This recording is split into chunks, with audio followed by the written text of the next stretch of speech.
Are you still on YouTube? Yes. We'll talk about that too. Yeah, that's great.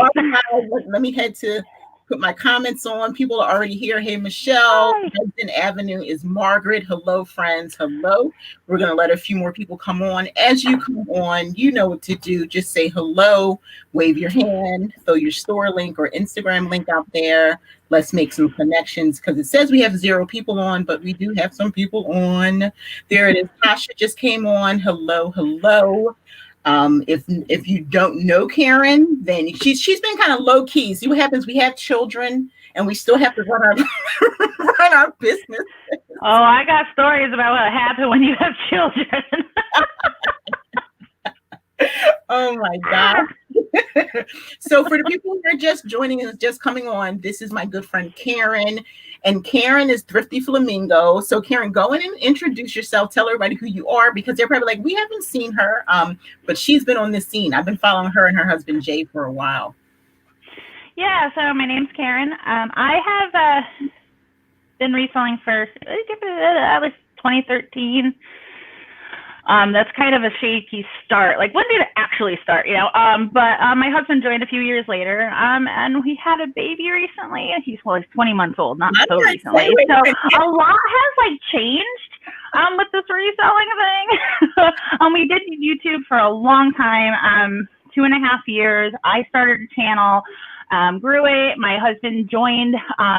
People liked seeing both of us talking, and the older the baby got, the harder it was to schedule and be consistent with it. And that's not what I wanted for my audience. That's not what so I went on there and I was like, sorry, I'll be around once I can be around, you know. I'm still very present on Instagram. I do tiny little videos on there. But yeah, got a little guy running around. Throwing food at you and other things. This is my good friend Michelle. She says when she started selling on Poshmark, Karen is the first YouTuber she watched and still do. Look at that. I agree with that. That's how I found Karen and Jay through the YouTube videos. And I was like, who is this person on the screen? Keeping it real, like looking frazzled a lot of the time, but that is like real life. And so that's what I go to people who are real, like, you know, like, yeah, some days you can put the makeup on, but for the most part, you just show up the way that you show up. Like, definitely Karen is really keeping it low key because she used to have the hair. Let's talk about the hair. Well, that's one thing that happened a lot after having the baby. You get hair loss. You know, postpartum hair loss, and everyone's like, oh, 6 months after your hormones start doing stuff. And I'm like, I had this like lustrous hair, and I was like, yeah, it's not going anywhere. And I'm talking like clumps were coming out in the shower. And for a longer period of time, I was like, oh, it should be done by now. I'm like, this is done by now. So I stopped coloring it. Because I really did. I had like very vivid colors. I'd have purple and reds and pinks and stuff. And I do it professionally. I don't just go burn my hair off, you know. But my hair needed to heal. Another thing is people don't know I'm a natural curly hair person. And I usually straighten my hair. So I'm not styling it. I chop a lot off. And this is what I ended up with between the, you know, the hormones and all that. And with me over processing it, I'm getting my roots really curly, which is what they are. And then they don't curl at the end. Okay. They just go. So this is me. What up? I know. So we have Dresden Avenue. That's the name of her YouTube and Instagram, but she's Margaret, and she has a 1-year-old, and she's saying that she's experiencing, you know, she's lost hair. So yes, it does happen. Our bodies, these men, what do they go through? They'll eat a little extra. And they said they're going through everything with us, but like we lose hair, we get fat, we nurse. I mean, all kinds of stuff that we have to go through that this one human. Yes, no, my body really did take a toll, and that's another reason why I was starting to decline going on YouTube as often too. I was going through a lot of physical stuff too, that at first they said, this is normal, this is normal, this is what happens when you have a baby. And 5.5, 6 weeks after having the baby, you go for your checkup, and then all of a sudden, this isn't normal, this isn't normal. And I'm like, what the you know, and so my legs were swollen. I had like pretty much no ankles. They said, "Oh, your ankles are gonna swell," and I'm like, "Yeah," and they were getting bigger and bigger, so much that I couldn't see my ankle bone mostly. Like it was like, it went like calf to like foot. The pain was excruciating. I had a tiny little baby, and everyone kept saying it's normal. So I'm like walking through this pain. I can't even explain. My legs felt like lead. It took 9 months for them to actually figure out what was wrong with my legs. Doctors and tests. I mean, at first they had to like do blood tests, make sure all this different stuff. And I get it, like process of elimination. Pretty much my veins got swollen in my legs after having the baby. And so the swelling in the ankles, which happens postpartum, it got like exasperated by like the blood doesn't go back up. Wow. Yeah. So like your veins aren't working, blood's pumping, but it's not pumping up. And I'm like, oh, well, that does not sound good, you know? And so that's why I was like pooling at the bottom of my ankles and yeah, months. And I'm like walking on it. And it was like, my health just started, like even my mental state too. Like I was getting like depressed and just like, I have to fix this, but I kept getting like, go to another doctor and go here and do this. And it's like, no, let's do this. Like I need to get better, you know, I have a baby now. So they pretty much just had to close down all my veins, like 4 veins, which I didn't know they could do. That's what I was thinking. Like, I thought if we didn't have them, we'd be dead. That's weird, right? Like, I had no idea they could do that. Like, there's main veins in your legs, and like when they went in and filled it with stuff, like my legs are weird now. Like, but I actually touch my leg in the spot, like it feels a little different, but not hurt or anything. It's just strange, different, you know. And my ankles did end up getting better. But so like a lot of stuff just started snowballing. I'm like, fix me, people, fix me. So this is like the least of my worries. That's crazy right there, first of all. Yeah, I know. I forgot to put your welcome sign up earlier. Welcome. So, first of all, tell everybody a little bit about your husband. And I know he still has tell them who you are. Like I know you sell on Poshmark. Are you selling anywhere else? What has changed in your business? And what has Jay been up to? Because I see little of you and none of him. So yes. So that was one of the things. I was like, okay, I went on YouTube, my last video I made, and I posted and I went live, and I was like, you know, so Jay came to me and he's like, I have this idea. Now Jay, he's a salesman. He has had a few great solid sales jobs in the past. He's got that gift of gab that like, you see me, I'm kind of awkward, you know, and I own it. It's cool. But he can like, you know, sell anything to anybody verbally. So he's always had that. And then he was trying to leave one of his jobs, and I was like, my business was doing what it was doing, and I need a little all hands on deck. And he's like, well, I'm going to help you. So he started learning. He started doing his thing. But recently, you know, he came back to me, and he does like reselling. He does love the idea of financial freedom and supporting me. But I know it's not 100% in his heart. You know, because he never started out that way. Right. And I guess no one really starts out that way. But you find something that you like, you know. And I don't think it's 100% his thing, you know. And he's still doing it with me on the side. He still does one day a week. He does some photos. But he's like, I want to do something. I have been talking to my friend, and they wanted to do a joint venture together, kind of like a big project, and I'm not going to talk about it, you know, because that's not my thing to talk about.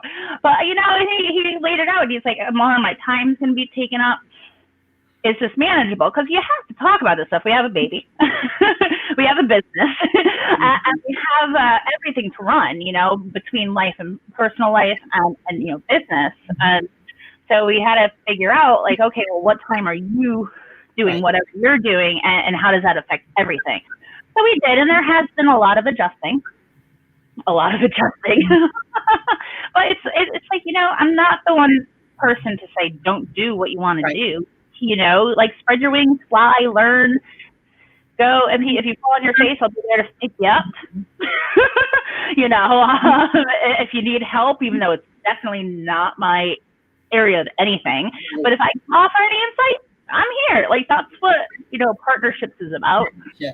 You know, the support, you do you, I do me, but we got each other if that's what you want, you know. So that's pretty much what I told him. So he, you know, we're not doing YouTube so much anymore, time-wise. and, you know, his energy's elsewhere. His mind's elsewhere. And I'm good with that. I'm good with that right now. So, yeah. So that's my husband. I'm going to say to anybody else out there, if you're nerds or anything like this, I'm going to ask Karen to tell me her son's name. And if you know where it's from, I'm not giving you anything, but I'll give you a thumbs up. So if you know what his name is from, I knew right off the bat. I'm old head like that, you know. But Karen, share with us with your son's name. His name is Tiberius. Yes. Yeah. Powerful name. Yes, it's such a powerful name. It really is. You know, it kind of makes you want to think about a captain or someone, you know.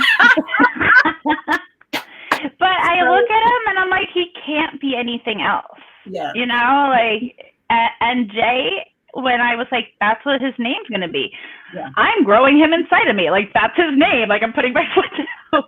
Like, I was like that kind of mama, you know? And like, Jay was never like, no.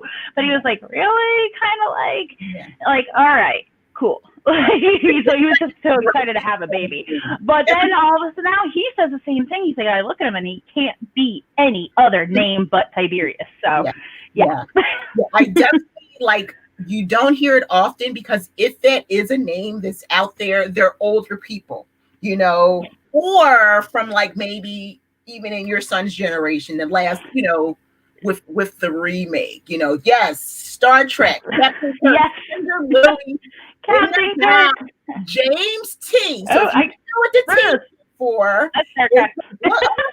it's you know, James Tiberius Kirk, yes. Oh man. William Shatner, you got it. The original William Shatner, you know, they were okay with the remake, but like, and the funny thing about that is people don't realize because we're still watching it and it's still relevant today. Love that show. I look at it though, going like, yeah, so that's how they had things flying and everything. It's amazing how technology seems so amazing back there, but it was only 3 seasons or something like that. It's amazing to me. Like, and you know, again. The original, like what you're talking about from like the, you know, the 70s, it's like, 60s. I think a lot of people are like, when they're not into science fiction, they just write it off. Yeah. Right? They're just like, okay. But that show, it had pushed so many boundaries. Yes. Yeah. So many. First biracial kiss. Yeah. Phone. I mean, so it's so much. If you really go back to that and think about it, even the original people who made the flip phone said that's what it inspired them. So it is really amazing. And the actual year is 1963 because my husband is 63 years old, born in 57. He watched it we watched syndication. I wasn't alive. We watched it in syndication. I'm a 69 baby. So when I saw it, it was already, you know, old. And so my dad would show it to me. Yeah. My dad would show it to me when I was little, and I would just stare at the TV, being like, they're flying through space. Like, this is awesome.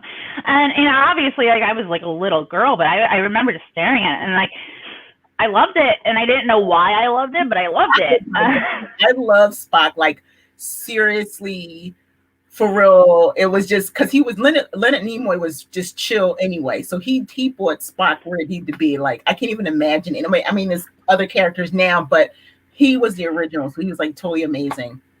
He really was. So let's talk about Poshmark and some of the things you've been doing. Like I'm watching you. You've been doing it for a while, and you're selling like a lot of jeans and some other things. So what are your biggest sellers, and what are you doing in your business now? Are you very, very active? Yes. So I have always really taken a liking to jeans. I like them, you know, and if there's something you're good at, do that, you know. And so obviously I sell like other clothes as well, but jeans are like my forte. Hunting them out, inspecting them, like everything, telling people about them. Jeans and shoes are my top two categories. And I mean, so I really sell a lot of those. So I try to source a lot of those, you know, so, and lately I have been focusing a lot more on shoes because like, I was like, oh, they sell very well. Right. And they don't fight back. Yeah. Like that's what I feel like jeans, you know, like I'm a stickler when it's like prep work. Yeah. I flip the jeans inside out. I steam them inside out. I don't know why I do it. I feel like it will flatten the front too. Mm-hmm. I flatten the pockets, the tags. Like I take a sweater shaver, and if there's any kind of like, you know, tiny little pills on the inside of the pockets, I get that. Like I'm like OCD about it. But shoes, you know, you can clean up the bottom or like this. But they don't fight back. They don't wrinkle. They're not like, no, my seam's going to twist this way. You know, it's like you put the shoe down. You're like, okay, click, click, bam. And so I like the easiness of shoes. So I've been looking for a lot more shoes to do. Because I also redid my system for shoes, so I'm able to store more.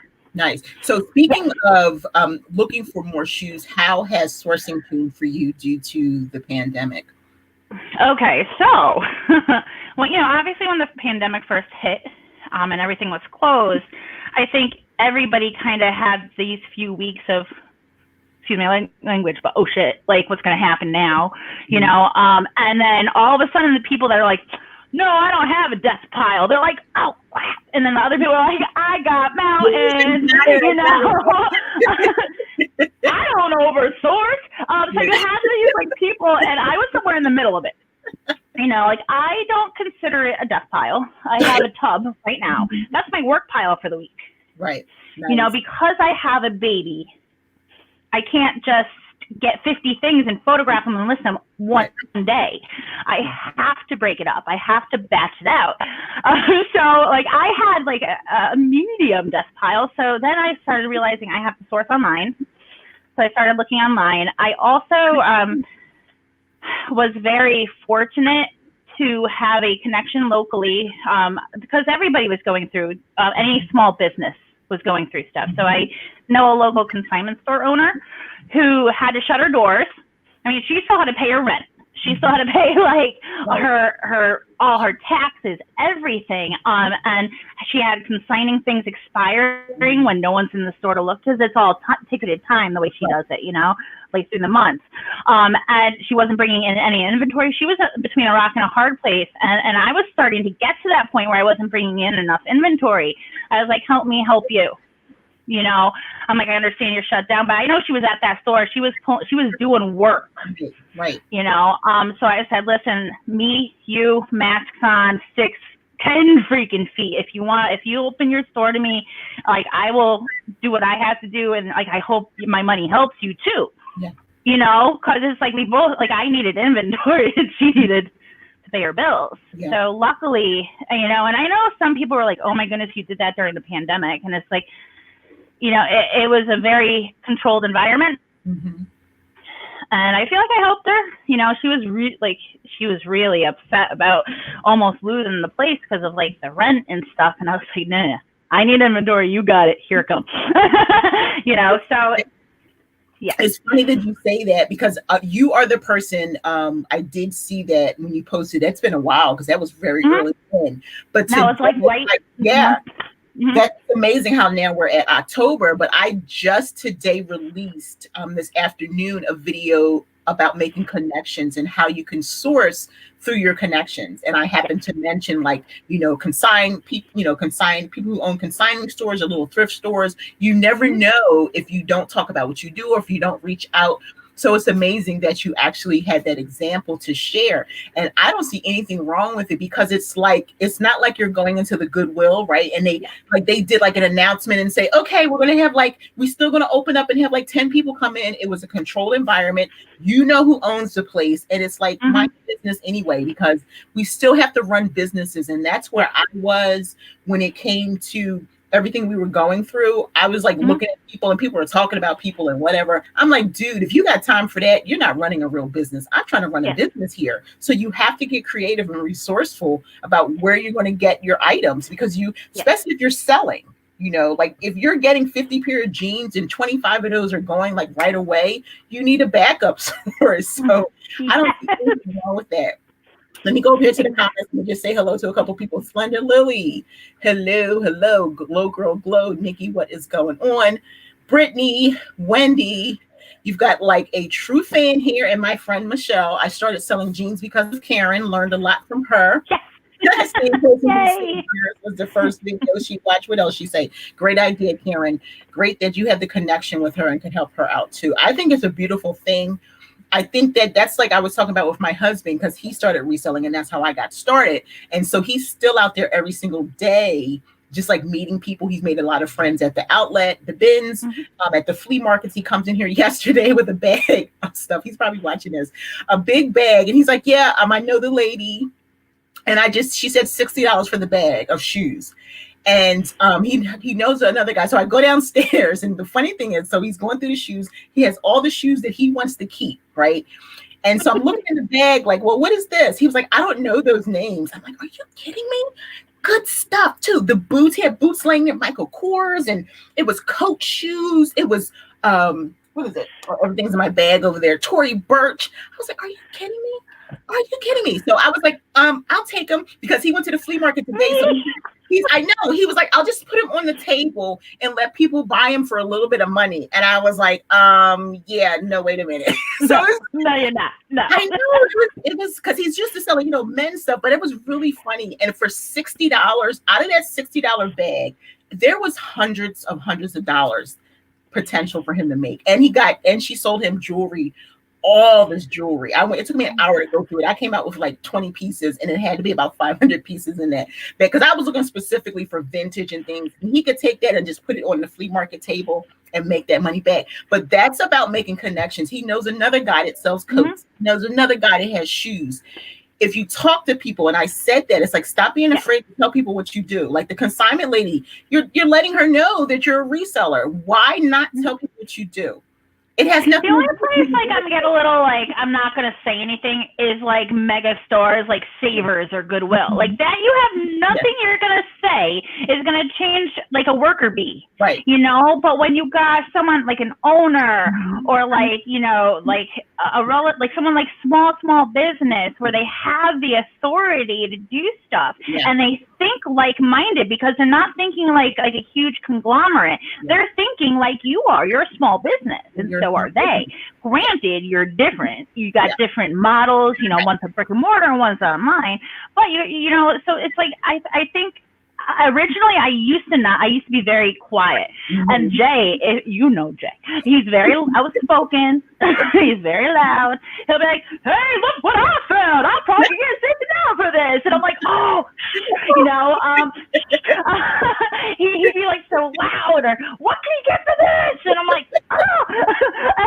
But now it's like, I don't care, because, and that's also like where me and Jay, like, we're so alike, but we're not at the same time. And he brings things out that like I might not be able to have done myself because he's so open, So yeah, we really help each other that way too. Yeah, I think it's cool. I do that because I was saying it on the video, like, if somebody asked me, I'm like, I'm reselling. The summer that I had planned on going full time, in June, I stopped working my job as a lunch lady. So it was in the summer, and I didn't know for sure if I was going to be able to leave my job. So I was showing up at the retail store every single day, and they were having sales and good stuff. And the one lady behind the counter, she's like, what are you doing? I'm like, I'm a reseller, and then I was going every day, and they were starting to see me. And it was amazing to her. Like, I actually helped her, gave her information. Oh, you want to work for a lunch lady? She was saying, I've been trying to get in. I said, oh, this is who you contact. And then she would just like make an announcement. She's like, I'm so jealous of her. She's going to be going full time. And from June to August, by August, I turned in my letter of resignation because I was making so much money and doing so well. That same store, 3 months later, my friend transferred. She was a manager. She transferred to the store. And I, we had lost connection except for on Facebook. And she's like, oh, what are you doing here? You shopping? Wait a minute, it's during the day. I'm like, yeah, I'm home full time. I'm a reseller. Really? Oh my gosh, And she used to be a business owner. She sold jewelry and things like that. So now she's back working.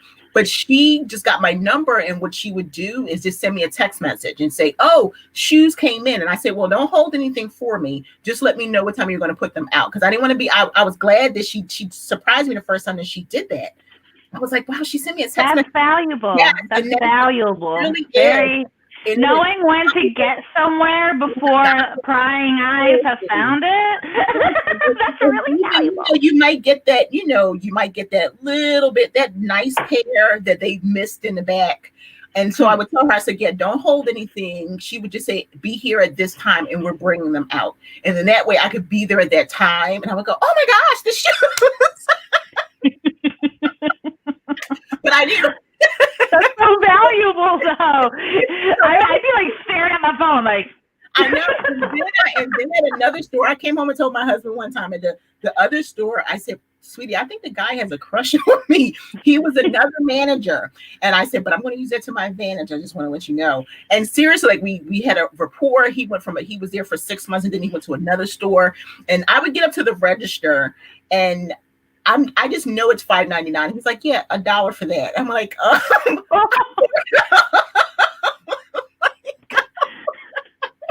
thank you. I'm like, hey. Can I get that for 50 cents?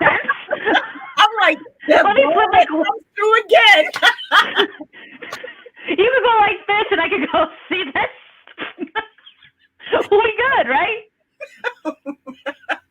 Seriously, oh my gosh. But yeah, it was cool. Look, hey, no shame in my got me over here. That's good. My game. Listen. As long as it's harmless, I'll take it for $1. Wait, Michelle says, my husband's the same way. And I used to say, shh, no, don't do that.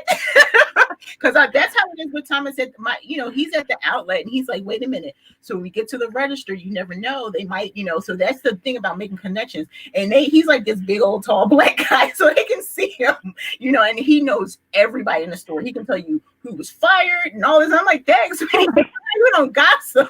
He was like, gossip. He was like the girl that I was standing next to told me. It's like, you know what? You're hysterical. I was telling my mother, and I was just random. I was telling my mom, I was like, they have all these forever reality TV shows, doing this and that. They need to, or they should have a mockumentary of people working at a thrift store, working at it. Yeah. Sorting stuff and the people that come in. There should be weird encounters. And my mom was like, what, are you getting into TV now? And I'm like, no, I just have an idea. And I'm just spitballing here. It's I just think that would be a crazy show. Well, that would be an excellent show because it's you see that when you're in the store, right? It's you can see different things, even not even the I also said in my video today, is you make connections, how I went in. I'd been going to the bins, but I developed really bad allergies. So I decided to take a break and just go to the retail store, but hit the days of the sales.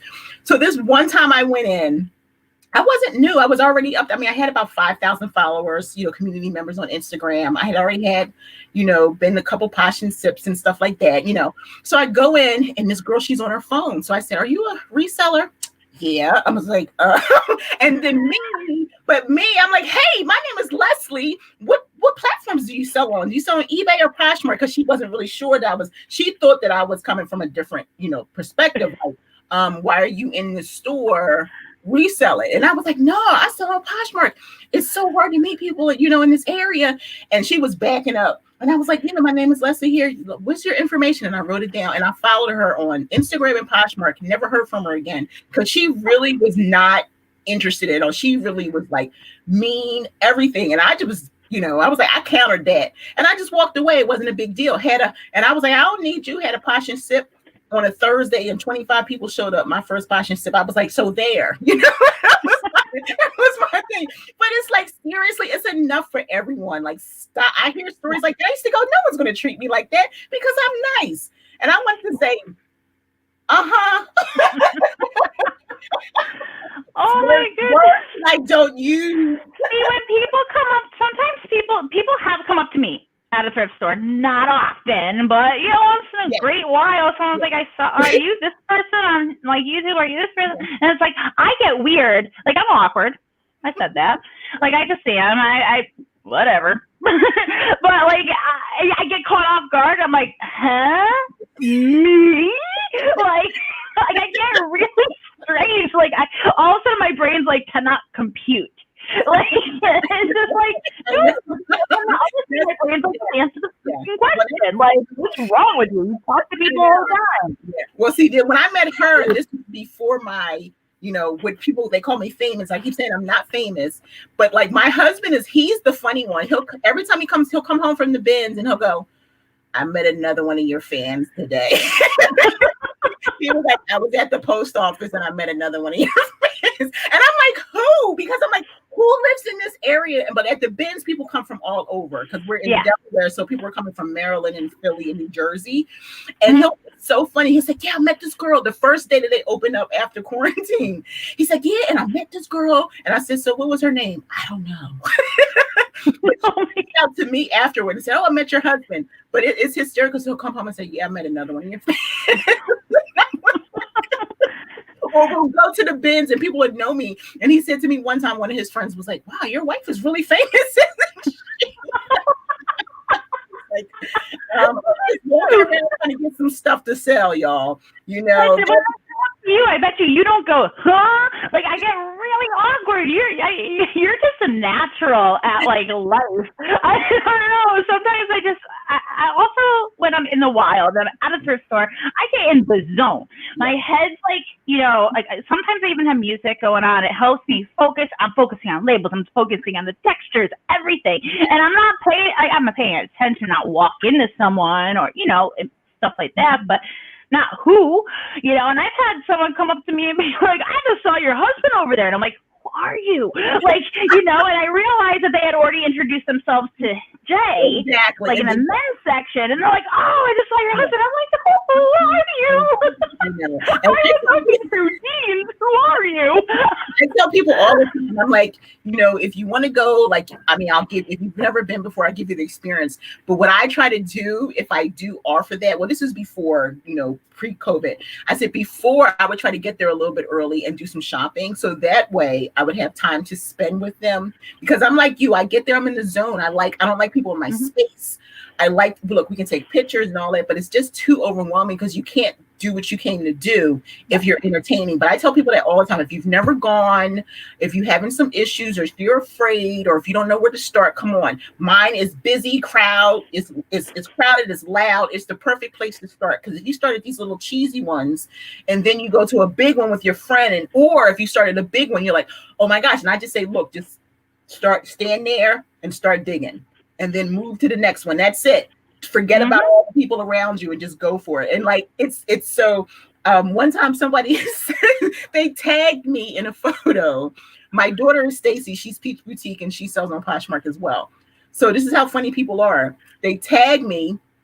Oh, there's Peach Boutique over there. So I send them a message. Well, did you go say hello to her? You got her in the picture. Yeah, it's like this. And you could see her because the bins, she used to live like literally in walking distance to the bins before she moved. And I'm like, did you say hi? And I said, Stacy, did you see? No, Mom, no one came up to me. And I'm like, well, how you posted it? It's like those people like being like, look, it's Ryan Gosling eating at the table behind us. Smile, honey. Like, no, you didn't just meet him. You're creeping, man. That defeats the purpose for me. Seriously, that defeats the purpose. It's like I've been in those situations where, like, if I'm not going to approach you, I'll just say, we had gone to someone, we saw this famous person. I said, oh, Thomas, there's so-and-so just walked by me. He was like, nah. I was like, yes, they did. And then all of a sudden, all these girls came screaming, and he was like, oh, I guess she did. We only have one. Yeah, because they're so. We only have one outlet. We only have one Goodwill outlet, and it's like it gets really. Obviously, Connecticut's a small state, so you're thinking small state, one outlet, good to go. No, man, like it's like nuts because it's like why can't we have more? Bring more to Connecticut. Please bring more. But they're not all created equal because there's one in New Jersey. I've never been to that one, but of course my husband, because he's been going to the bins for over 10 years or so. And so the one that we go to, it was new we went in as first customers 8 years ago. Wow. Before I started reselling, it was just every day. Our girls would love it. We would give them a cart and say, go for it. And they could just dig. They loved the hunt. And then when I became a reseller, I didn't like it as much because because it wasn't like what then, but then I have another one that's about 30 minutes away, and that's attached to the retail store. I like that. It's smaller. You can find really great things. If I set a budget at 100, I might spend 60 and then 40 at the retail store where you can find like shoes and everything.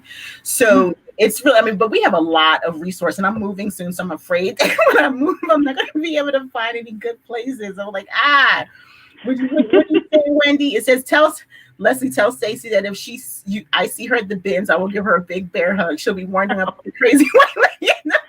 No, she'll probably already know who you are, Wendy.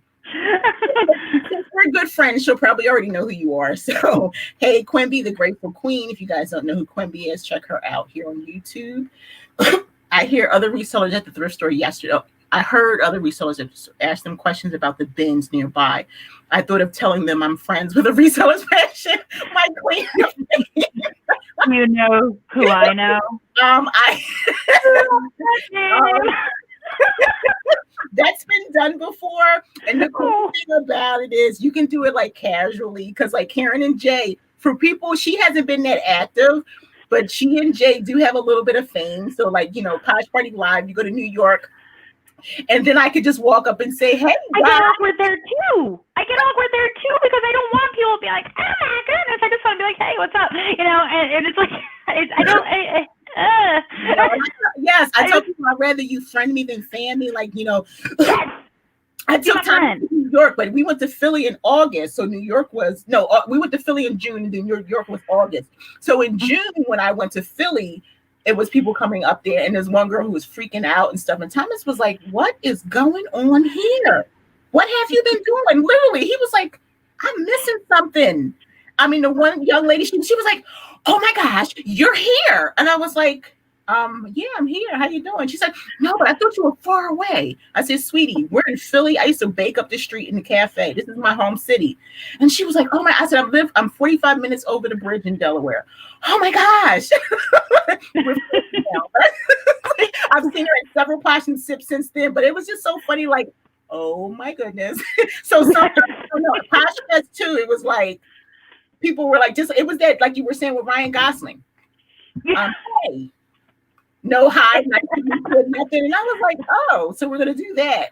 My name is Leslie. Hi, can I take that picture I'm in? Want to take a selfie? The girl going crazy. Seriously. What does it say? It says, Karen, I'm your neighbor in Springfield, Massachusetts. Lizette, Posh is my purpose on IG and Poshmark. Yes, Lizette and her husband. Yay, that's not far. Oh, that's like an hour.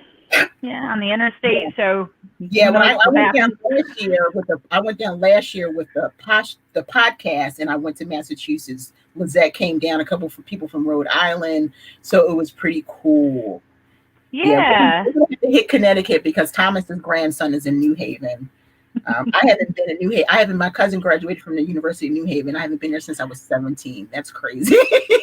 It's like everyone like that. I used to hang out there when I was like a teenager and like early 20s. I like, downtown. I like around Yale. There is a lot of culture in New Haven, and it's a very lovely city. But then obviously anything you go to, there's parts you don't want to walk in. Yeah.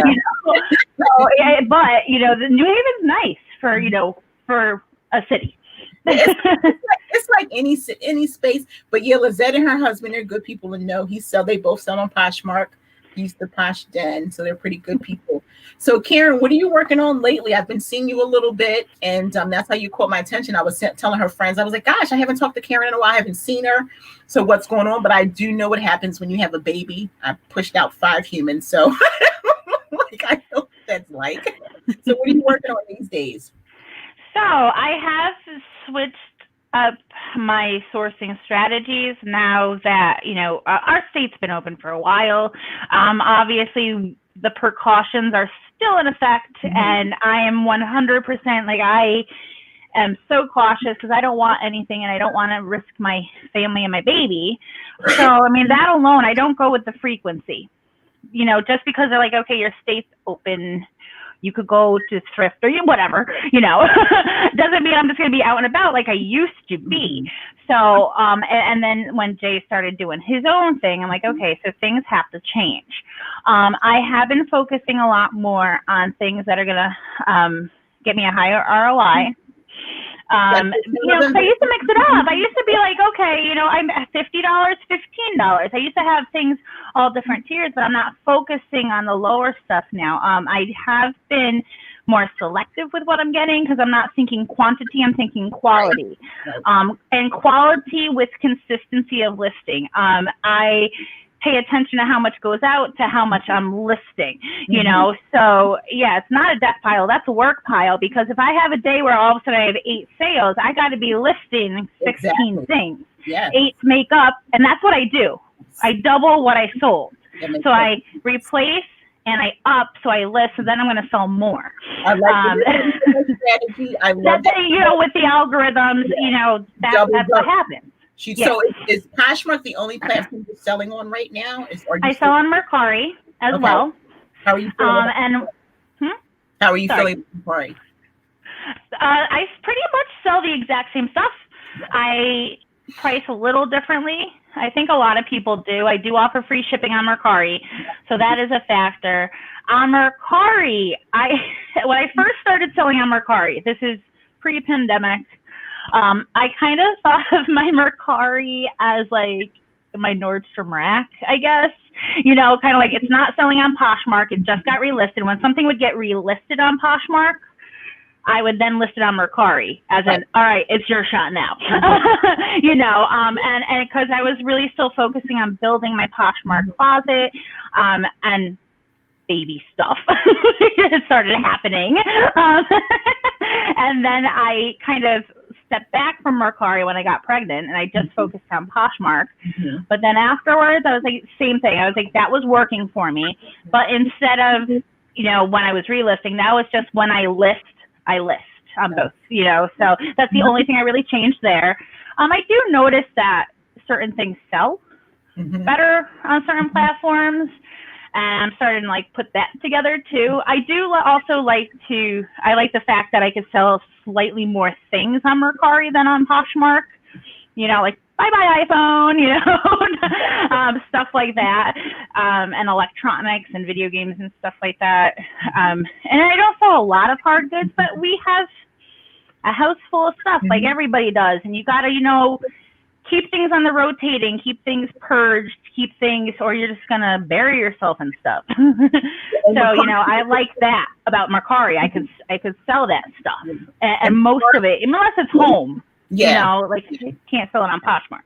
Like Mercari to me, like I eBay was the platform that brought me home. Like I was doing Poshmark, and then when I knew I wanted to commit to coming home, I opened up eBay. I did 2 stores at once, but it became too much of a headache for me. It's nothing against anyone else, and I always let people know that I've sold on eBay. My husband sold. That's how I met him. He was selling on eBay and Amazon. That's how I got into this. But he was always angry at eBay, so I was like, there has to be a different way. And I remember my sister told me about this app called Poshmark. So I went the Poshmark way. And then I was like, I'm making a little bit of money, but how can I make money fast so that I can leave this job that's stressing me out? And it was eBay. And then once I came home, I was like, if I can put this work into eBay, I can do it to Poshmark. So at the end of the year, I let eBay go and then focus on Poshmark. Then last year, I only sold like 5 things on Mercari. But this year, Mercari has been kicking butt for me. And it's just like you said, I literally don't source from Mercari. I find things that are around the house. And then if I sell something, I say to Thomas, oh my gosh, I sold this. And he'll say, oh, I probably have that. Or like I did at the beginning, a lot of puzzles, and it'll probably happen again as the weather changes, right? For some areas. Yeah. And he started bringing me puzzles and games, and that stuff was selling. And also you can sell, like I have a vintage store on Etsy. So I can take some of those games and things and just mesh them together. And then if it sells on Etsy, I take it off of Mercari and vice versa. So it's so many options for people who do have a headache with eBay. Definitely Mercari is the way to go. We had an eBay store and we had 2. One was a store, one was just non-subscription, pay per listen. We still have that because we don't list on it as often. Like the store was not worth it for us after a couple of years. We were putting a lot more time into Poshmark. What was where our profits were coming more from. So and eBay was starting to be a hassle, not to me. Because that's why it's like, 2013 I started reselling, but it's kind of questionable because before I had an Etsy store, I would I would create things, but so I was selling stuff on eBay then too to recoup my costs. I was selling my extra fabrics and my extra. I have like 50 extra buttons or whatever, you know. And so yeah, I was more familiar with eBay, but it was always a struggle for Jay. For shipping, you know, with like that part, like the listing part, he was good at the draft, but I would always have to go and kind of edit the draft a little bit, you know, kind of like proofread. So it's kind of, and that's whatever, it is what it is. And so since the time, it was taking too much time between the two of us, I was like, I can't, you know, that time, that's burning time, and you don't get time back. Yeah, and you have, you know, for the amount of money that we were making on it and the consistency with this, like, you know, I was like, it's not worth it. So we cut it out completely, except for our non-store one, which, like, so cause once in a while, I'm like, okay, I'll just throw that up on eBay. Not consistently, though. And that's the cool thing about not having a store, where people who have committed and they have a store, and that's what happened to me. And also with the store, you have to hit that year or they don't let you get rid of your store. You pay for that subscription for a year. They're like, oh, you want to get rid of your store? But how about if you pay us $70 or whatever? So it's like, now if I decide I want to share, I kept it open, I didn't close anything. But if I decide I want to sell, it'll be by listing. I'm okay, 35 cents or whatever, I'm okay. But this year they're throwing all kinds of free stuff your way because they want people to stay there because there's so many competitions with these other platforms. So I see Vandy's Closet just came on, and she's Melissa. She talks a lot about ThreadUp. So are you sending things to ThreadUp, or are you on the ThreadUp bandwagon? Well, I was sending things to ThreadUp because a while, but I've changed how I send things to ThreadUp, I guess you could say. I have always had very generous friends, and because I tell personal people like what I do, I have always taken donations. Right. I mean, and sometimes I get garbage bags, like lawn leaf bags full of clothes. You don't know what's in there, and a lot of times it could be a bunch of, it's not worth my time. Mm-hmm. But it's not crap either. Right. You know, like how many Croft and Borough shirts do I need to look at anymore? You know, like go back to Kohl's, like go back there. But so I was in my around like 2017. Yeah, nope, that's about right. I started sending so much of that like mediocre stuff into ThreadUp, and I'm like, oh, I made $2 on that, and I was happy about it because it was all free inventory. So it's not like if I made 63 cents because they sold it for so freaking cheap because it's crap, I was happy with it because you would just let that accumulate. And I would send a bag, and whenever I got these donations, and you know, so they would go and that was it for a long time. And then I started sending some stuff in that I was like, okay, I oversourced pre-pandemic, you know, and so some of the stuff I was like, or it was listed on Poshmark so long, or I was sick of looking at it, I was like, let me try to send it to ThreadUp. And I was kind of surprised. I was like, oh my goodness, I just sold that, and I was never able to sell it on Poshmark. But now I send a lot more stuff to ThreadUp that's not just Kohl's and stuff like that, you know, stuff that either has been in my Poshmark closet too long, or brands I have not had success with, but are good brands and very modern clothing. You know, like I've never done very well with BCBG. Mm-hmm. I don't know if anybody has. Which one it is? Generation or what? It depends. You know, I don't know. And they do make really nice stuff. Mm-hmm. Some of their cocktail dresses. I mean, you know, I think brand has lower end of their brand, but some of their dresses, I'm like, this is a very nice dress, and it's well made. I sold 3 BCBG things on ThreadUp. I would, and now if I get them, and I will. Now if I'm outsourcing and say I go to somewhere like a dollar sale, because I go to consignment stores, they're like, hey, this entire table's $1, opening at 9 a.m. and I'm there. You know, and I'll now source BCBG for $1. Yeah, maybe $1.50 because I know I'm going to send it to ThreadUp. Yeah. So that's how things have changed. I've been paying attention to the brands that do well. even if they were accidental, like I accidentally found this out, but cool, that's how things have changed with that. Yeah, I'm not like sourcing or anything for ThreadUp, but I did send them a lot of stuff, and that was after Vandy's Closet. Melissa was on, and I literally had stuff piled that I was going to send to different donation places, and I pulled everything back, and she just said, like, look and see what brands they take, and I'm not doing it. Like, I make very little money. I do change some of the prices. I sent them 15 bags. They've gotten to 8 so far, and I use that money really to source on ThreadUp again. Like, I love the rescue boxes, and I will look for specific items that I know will sell. Don't let them have a sale, right? And I have so many points, so I just use that money and turn it back into shopping money. So I think it's really cool. The people who are, turning it into a business, I think is great. There's a lot of changes going on, and it's just not my business model. To me, it sounds like more work, but I think in the time of the virtual learning for a lot of parents, that works for them because they can't list on different sites and stuff. So I said it's something for everyone, and I'm just going to stay over and just work what works for me. And if I go through I sent That's them. What you need to do. What works for you? Yeah, not everybody else. What works for you? Exactly, and that's what I try to get people to understand, because they'll start doing it. Oh my gosh, it's a lot of work. Well, at least you tried. You gotta see. Yourself. Yeah, you did it yourself, and they're making a lot of changes. Something just came out where something's changing in the fees or whatever, and I'm like, I'm good. I can't even. Poshmark's enough for me with all the stuff that they're doing. Did you attend Posh Fest, or you bypassed it? I did. Not all of it, obviously. I mean, there was a time where I was like, oh my goodness, I got to go make lunch for the baby. I was like, crap, it's live. And then. You go make lunch, but he's hangry. He's hangry, man. Go feed that baby. But yeah, from a lot of it we did watch. I shared it with Jay. I just put it right on our TV. But yeah, couldn't attend all of it.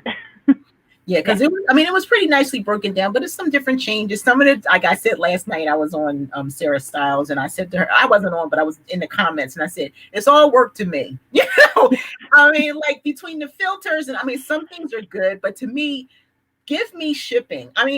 Give me a cap on offers. The things that I keep waiting for haven't come yet. You're not thinking from the perspective of the buyer, which is what someone said last night. You're thinking what appeals to the seller. Like, I'm going to take some photos, clean my photo up. I don't need a filter to add to my pictures. One. Our filters were like, when I first had Poshmark, I think I used one filter once, and I was like, oh, that kind of looks cool. But I was looking at it as like an Instagram perspective at that point, not as in like my cover shot, right. And I think I did that maybe like my first handful of listings, and I was like, ew. And it wasn't even the bad ones. Like, some of them are like almost sepia, like it makes it look orange, and I'm like, what are you doing to this thing? I love Poshmark. Poshmark's my first bae. Like, I talk about that. Well, Etsy is first. I was a handmade seller before I was a reseller, and I'm back to it by. Me and Etsy go way back.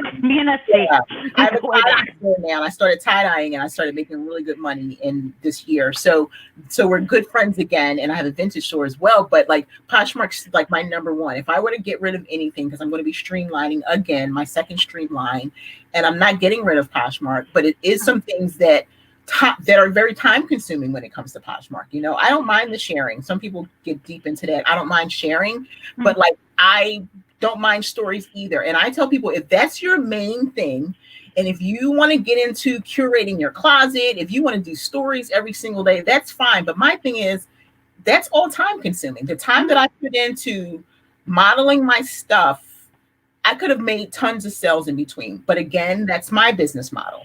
It's not that I won't model my stuff, but it's just like, you got to put the stuff on. That's the people who are doing the TikTok and all that. I don't have time for it. Instagram, I have a content calendar. I specifically work Instagram and Pinterest for my business. But that's what Poshmark is doing. It's turning into a really, really social platform. Well, they always kind of promoted themselves like that, like social selling. This beautiful community. It's just some of the things. Give me the shipping like Macari. seriously. But then Makari, I'm like, come on, Makari. I need a couple things from you as well. Like, seriously. So it's like in the middle somewhere. Some of it is stuff I wish, I put in quite a few suggestions.